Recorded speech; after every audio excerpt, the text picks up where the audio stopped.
एकरा के काल डेयरी पर उतार दी हलो। मोबाइल में देखला पहुंचबे लगे,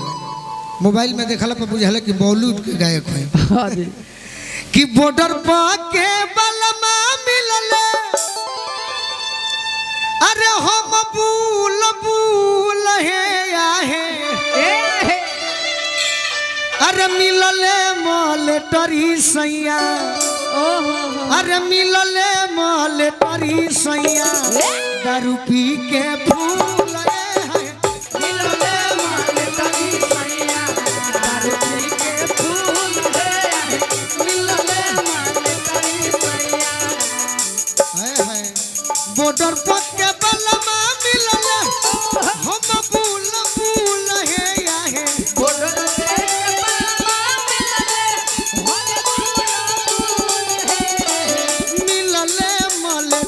सैया,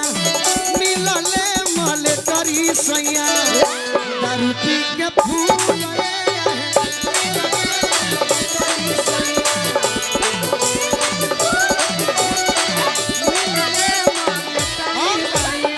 कहती और का ये सखी का कही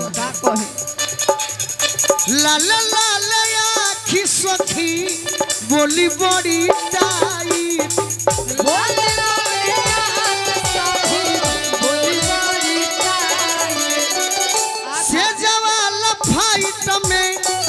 करावे लेफ्ट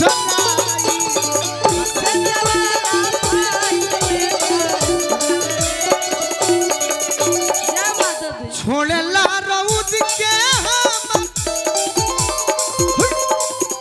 राजीव भैया के माताजी उनके यानी गोलू और अदिति के माताजी। बाकी हमार पियावा फौजी हनु कबो कबो छुट्टी मिलेला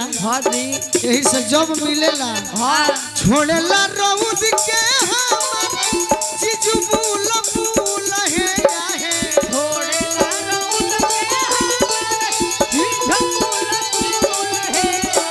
मिलले मले तरी सैया,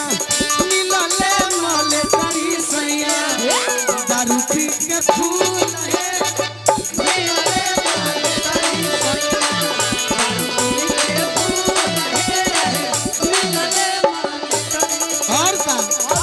और का कहतनी सखी सुन बोला ए सखी हमर पियावा फौजी हो। अच्छा रूसी जानी हो मन लागे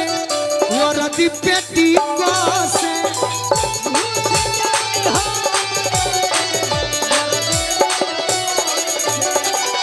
जब हम रूस जानी तो वर्दी पेटी कोसे लगे लेकिन हम अब जाता नहीं पिया के डरे से देखी लगी हम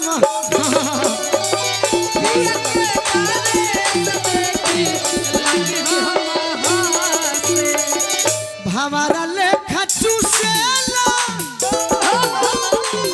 भवारा लेखा चूसेला,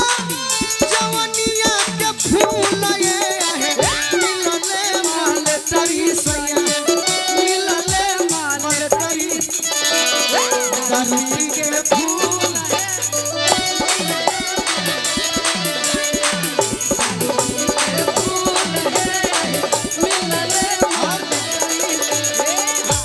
जब मानेला तो माने तो बची हुआ से बेसी हमें माने,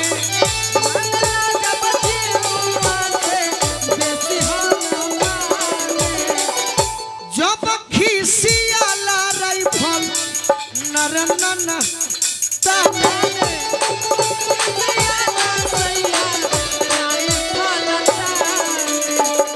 शिकारी जी हो गोलुआ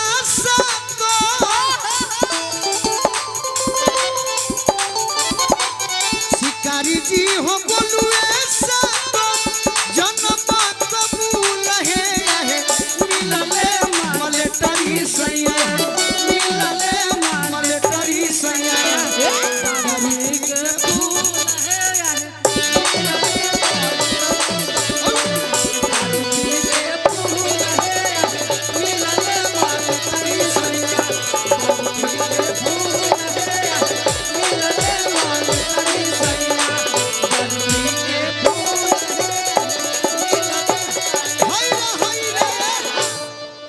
देती नया प्रयोग कर देनी कहे तनी